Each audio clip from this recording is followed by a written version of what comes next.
morning guys. So welcome back to my channel.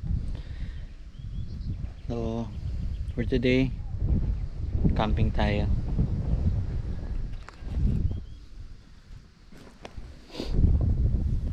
So it's been a while. Nakakamiss din mag-camp. Alam niyo naman na yun talaga yung isa sa mga hiling natin, camping, no? But today it's quite different. We are not doing any car camping. So nandito tayo ngayon. Ayan yung nasa likuran ko is yung Mount Calapanit. So walang daanan dito ng sasakyan, mostly mga trucks lang naman nag-harvest ng sugarcane. So ang gagawin natin ngayon is raw camping. So kung nagtataka kayo kung hindi yan car camping, paano mo dadalhin yung mga gamit mo? So dito kasi sa farm, usually ang naghihila niyan is baka, trucks, and may mga motorsiklo na meron silang mga malalaking lalagyanan sa likod. Yun yung nagdala ng mga gamit namin dito.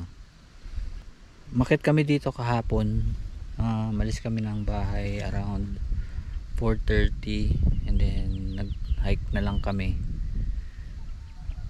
So it took us 1 hour para makarating dito sa Kubo. Nag-set up agad na ako ng tent. Tapos kumain lang, quick dinner. Niluto na si MJ ng dinner bago kami umalis ng bahay, para pagdating namin dito set up na lang, tas kain. So since wala nga electricity dito at sobrang lamig kagabi, napakalakas ng hangin, sobrang lamig, kaya we decided na magpahinga na and then just continue the setup ngayong umaga. So samahan nyo ako guys, magsiset up tayo.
Welcome back guys.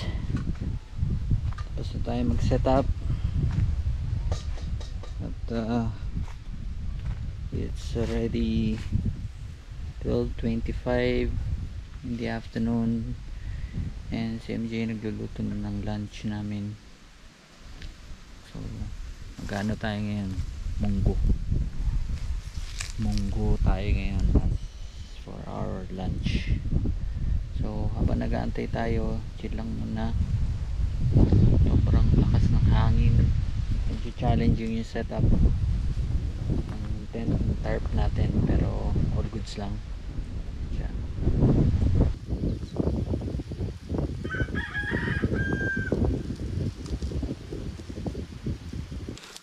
Right guys, so katatapos lang namin kumain.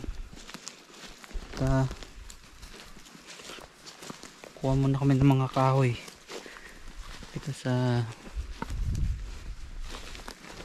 gilid ng farm. So tataka kayo, nasa bukid pero naka jacket. Sobrang lamig dito, lakas ng hangin, tas ang lamig maski tirik ang araw. Ayun, tingin muna tayo ng mga kahoy dito. Balikan ko kayo.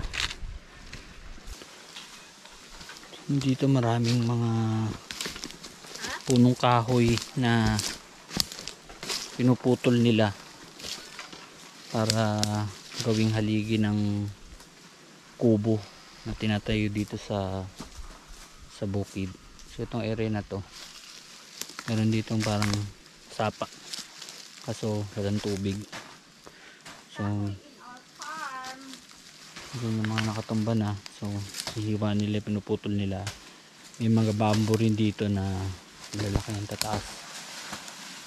So yan din ginagawa, actually binababa yung iba dyan, binababa nila dun sa bahay nila dun sa baba ng bukid para gawing upuan, gawing kulungan ng manok, haligi para sa kulungan baboy. Yaman ng area na to.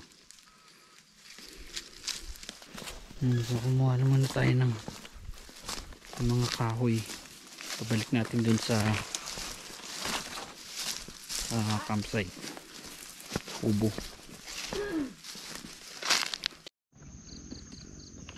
Anong dara man gyud sa pwede man sa dalan sa.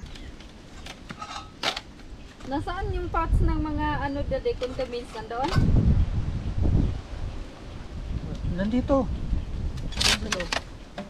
Diyan sa may ano.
Nakadungog ra ba ko ha? Ang ganda din. Ang sarap ng pagkaluto. Grabe. Brown.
Sidling na, sidling. Ito ba ni sa ubos na? Mas di na mamatay man ko basta sige ka. Mas dito ra anong itisok ka na mga. Kasi galing dala ni Tito Buboy mo dito. Dire, yang dito ubos.